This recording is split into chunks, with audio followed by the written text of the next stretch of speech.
बिस्मिल्लाहिर्रहमानिर्रहीम अस्सलाम वालेकुम students. Class 8 mathematics chapter number 4 जिसका टाइटल है फाइनेंशियल अरिथमेटिक, उसकी एक्सरसाइज 4.1 का क्वेश्चन नंबर 2 हम करने जा रहे हैं इस वीडियो के अंदर। क्वेश्चन नंबर 2 में वो कह रहा है कि इफ़ 60 वुमेन, अगर 60 औरतें spin 48 kg of cotton, 48 kg 48 kg वो कॉटन को क्या करती हैं, स्पिन करती हैं बाय वर्किंग 8 आवर्स डेली। कितनी लेडीज़ हैं? 60, और वो डेली कितना काम करती हैं? 8 घंटे। ओके, तो इससे क्या होता है कि वो 60 औरतें 8 घंटे डेली काम करके कोई 48 kg 48 किलो जो है वो स्पिन कर लेती हैं किसे? कॉटन को। ये बात समझ में आई? ओके, फिर how much cotton will 30 women spin bye working 12 hours daily. सादा सी बात है, देखें वो कह रहा है कि 60 औरतें हैं, वो डेली 8 घंटे काम करती हैं और 48 kg कॉटन को स्पिन कर लेती हैं। अब अगर 30 औरतें हों और वो डेली 12 घंटे काम करें तो बताएं कि वो कितनी कॉटन को स्पिन कर लेंगे। कॉटन आपने निकालनी है। सबसे पहले तो देखें कि जो नंबर ऑफ़ वुमेन है, अगर वो बढ़ जाएंगी तो ज़्यादा कॉटन को स्पिन करेंगी, अगर नंबर ऑफ़ वुमेन कम हो जाएंगी तो कम कॉटन स्पिन होगी। तो दोनों में रिलेशन क्या हुआ? Direct proportion. As number of women increases amount of spin cotton also increases. ये बात समझ में आई? As number of women increases, जैसे नंबर ऑफ वुमेन इंक्रीज हो जाएगा तो amount of spin cotton also increases.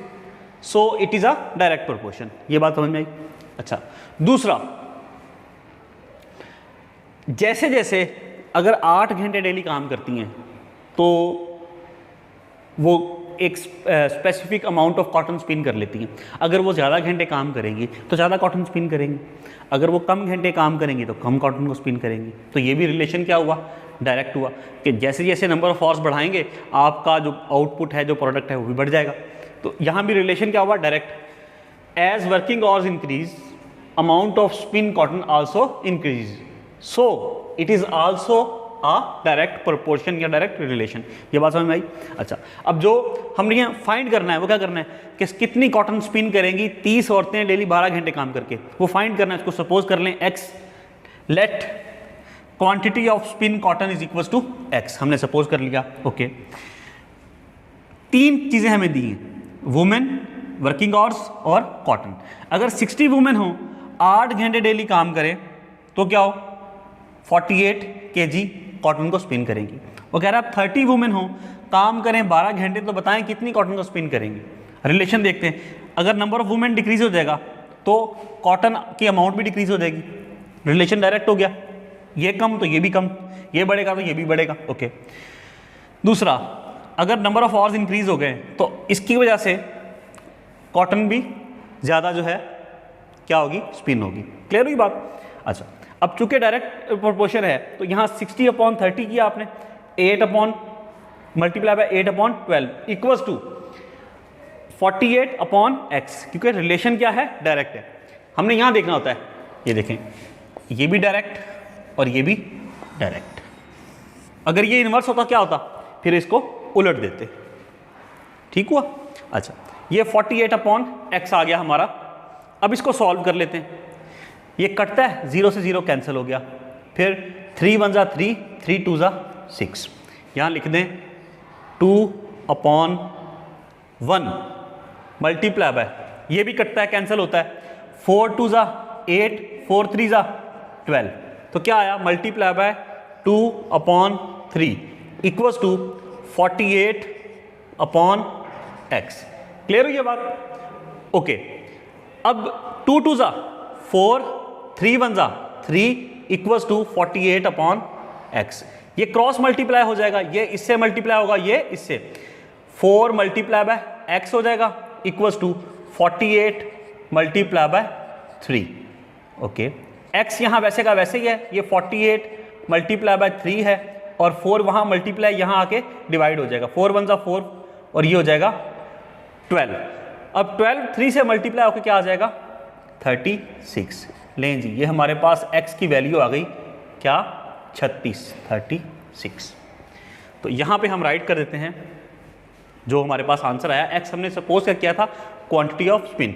सो क्या क्वांटिटी या amount of cotton spin bye,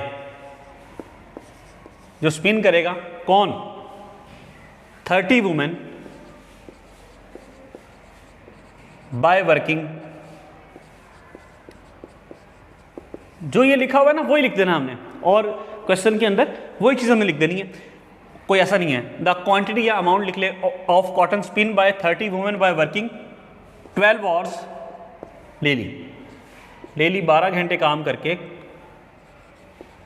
कितनी कॉटन को स्पिन करेंगी, इक्वल्स टू 36 kg। क्लियर हुई बात? तो इसके साथ ही ये हमारा क्वेश्चन नंबर 2 जो है वो कंप्लीट हो गया। आई होप हमें समझ में आ गया होगा। चलें स्टूडेंट्स, अब हम क्वेश्चन नंबर 3 को स्टार्ट करते हैं एक्सरसाइज 4.1 के। इसमें वो कह रहा है if the price of a carpet of 8 metre long and 3 metre wide, एक कारपेट है जो कि 8 मीटर लंबा है और 3 मीटर वो चौड़ा है, ओके उसकी चौड़ाई है, फिर is ₹6288, okay what will be the price of 12 metre long and 6 metre wide carpet. Okay देखें, वो कह रहा है कि कारपेट है जो कि 8 मीटर लंबा है और 3 मीटर चौड़ा है, तो उसकी जो प्राइस है ना वो है 6288। तो आप प्राइस निकाल के बताएं किसके, ऐसे कारपेट के जो 12 मीटर लंबा है और 6 मीटर चौड़ा है। सबसे पहले क्या करेंगे, लेंथ और विड्थ दी हुई है कारपेट की, आप उसका एरिया निकाल लेंगे। एरिया निकालने के बाद जो सेकंड कारपेट है उसका भी एरिया निकाल लेंगे। तो फर्स्ट कारपेट का आपको एरिया भी पता है, प्राइस भी पता है। सेकंड का आपने एरिया निकाल लिया तो एरिया आपको मालूम हो गया, प्राइस आप आसानी से निकाल लेंगे।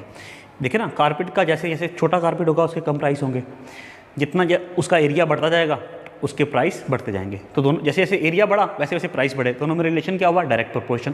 क्लियर हुई बात? Length of first carpet L1 का नाम दे दिया 8 metre. Width of first carpet, width of first carpet आप ये पूरा लिखिएगा, मैंने यहाँ नहीं लिखा, सिर्फ निशान लगाया, आप इसको पूरा लिखिएगा। Is equals to W1, with है ना पहले की, उसको W1 का नाम दे दिया 3 metre. Area of first carpet क्या आया, 8 length multiply by breadth, 8 multiply by 3 क्या है 24 मीटर स्क्वायर। और प्राइस दी हूँ मैं, प्राइस ऑफ फर्स्ट कारपेट क्या है P1 is equals to ₹6288। Okay, अब हम सेकंड कंडीशन पे आते हैं। लेंथ ऑफ सेकंड कारपेट क्या है L2 12 metre, width of second carpet क्या है W2 is equals to 6 metre. दी हुई एरिया निकल आएगा, एरिया ऑफ सेकंड कारपेट क्या है A2 is equals to 12 multiply by 6, तो ये क्या आ जाएगा 12 6 72 मीटर स्क्वायर। क्लियर हुई बात? Price of second carpet is equals to P2 is equals to X, ये फाइंड करना है तो इसको X ले लिया हमने, ये हमने फाइंड करना है। क्लियर? अब लिख दिया हमने as area of carpet increases so price will also increase, so it is a direct proportion. अब एरिया और प्राइस राइट कर दिया। एरिया अगर 24 है तो प्राइस कितने हैं 6288, अगर एरिया होगा 72 तो प्राइस कितने होंगे X फाइंड करने। ओके, अब चूंकि डायरेक्ट रिलेशन है तो 24/72 और 6288 अपॉन X वैसे ही आ गया। अगर इन्वर्स होता तो ये उलट जाता। ओके, अब ये क्रॉस मल्टीप्लाई हो जाएगा। क्रॉस मल्टीप्लिकेशन क्या होती है, इधर ऊपर वाला जो न्यूमिनेटर है उसको यहाँ नीचे वाला जो डिनोमिनेटर है उससे मल्टीप्लाई कर देना। 24 मल्टीप्लाई बाय X और 72 मल्टीप्लाई बाय 6288 राइट कर दिया हमने।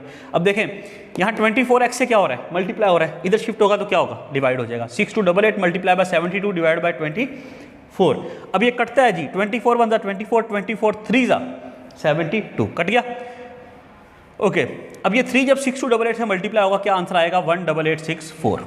ओके, तो हमारे पास X भी आ गया। X क्या था, सेकंड कारपेट के प्राइस, यही हमने फाइंड करना था, यो लिख दिया। So price of second carpet is equals to X is equals to rupees 18864, 18,864, 18,864। ये हमारा क्वेश्चन नंबर 3 भी कंप्लीट हो गया। आई होप समझ में आ गया होगा। चलें स्टूडेंट्स, अब क्वेश्चन नंबर 4 एक्सरसाइज 4.1 का हम स्टार्ट करते हैं। इसमें वो कह रहा है इफ़ 15 लेबरर्स, 12 आदमी हैं, लेबर मैन है, वो काम कर रहे हैं और अर्न करते हैं ₹67,500 इन 9 डेज। मतलब 15 मैन अगर 9 डेज तक काम करें तो वो जो अमाउंट अर्न करते हैं वो करते हैं 67,500। ये बात समझ में आई? ओके, अगली बात वो कह रहा है कि how much money will 10 labourers earn in 12 days, कि अगर 15 की बजाय 10 बंदे काम करें और वो 9 दिन की बजाय 12 दिन काम करें, 12 डेज। अब पहले था 15 लेबरर्स 9 डेज काम करते थे, 67,500 अर्न करते थे। अब 10 मैन हैं और वो 12 डेज काम करते हैं, तो बताया कि अब वो कितनी टोटल मनी को अर्न करेंगे। ये बात समझ में आ रही है? तो सबसे पहले तो देखें कि लेबर आपने फाइंड क्या करना है, मनी को फाइंड करना है, अमाउंट अर्न को फाइंड करना है। तो सबसे पहले आप देखें कि लेबर में न जो लेबरर्स हैं और जो अमाउंट अर्न है, मनी है, उसमें रिलेशन क्या है भाई। जैसे जैसे लेबर बढ़ेगी तो ज़्यादा अमाउंट अर्न करेंगे ना, ज़्यादा मनी अर्न करेंगे, तो रिलेशन डायरेक्ट हो गया। तो हमने लिख दिया कि एज लेबर इंक्रीज, जैसे जैसे नंबर ऑफ मैन बढ़ेंगे तो earning will also increase, so it is a direct proportion. ये बात समझ में आई?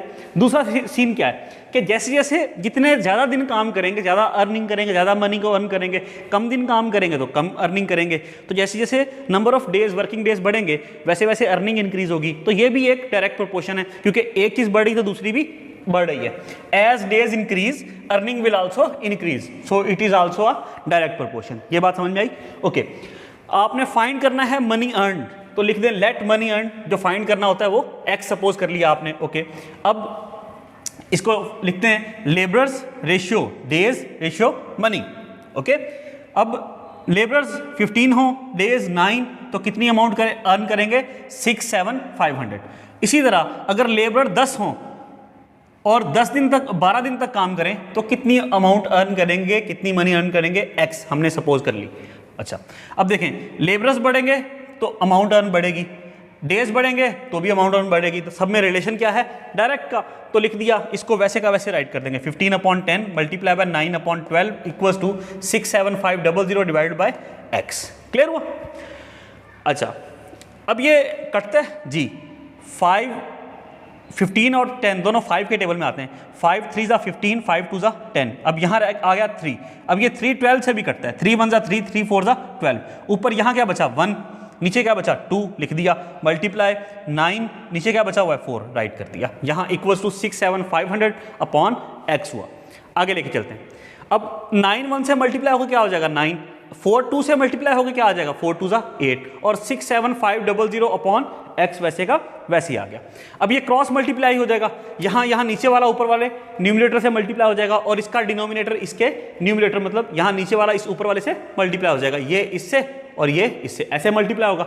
9x से मल्टीप्लाई हुआ 9 मल्टीप्लाई बाय एक्स और 6,7,500 मल्टीप्लाई बाय 8 आ गया। क्लियर हुई ये बात? अब यहाँ 9 मल्टीप्लाई है, इधर शिफ्ट होगा तो क्या होगा? डिवाइड हो जाएगा। 6,7,500 मल्टीप्लाई बाय 8 डिवाइड बाय 9 और ये 6,7,500 कटता है जी, कटता है। 9 1 ज़ा 9, इसको कट करेंगे। 9 7 ज़ा 63, 4 रिमेनिंग आया, ये 5 के साथ मिला 45 बन गया। तो 9 5 ज़ा 45 और ये 2 0 ऊपर चले गए। क्या आया? 7,500 मल्टीप्लाई बाय 8 लिख दिया। 7,500 मल्टीप्लाई बाय 8, इसको मल्टीप्लाई करेंगे तो आपके पास आंसर आ जाएगा 60,000 का। क्लियर हुआ? एक्स क्या आया? 60,000। और एक्स क्या था? हमने सपोज किया जो अमाउंट उन्होंने मनी अर्न की। लिख दें यहाँ पे। So earning of 10 man by working 12 days daily equals to X is equals to ₹60,000। Clear हुआ? इसके साथ ही भाई हमारा क्वेश्चन नंबर 4 एक्सरसाइज 4.1 का कंप्लीट हो गया। इंशाल्लाह समझ आ गई होगी।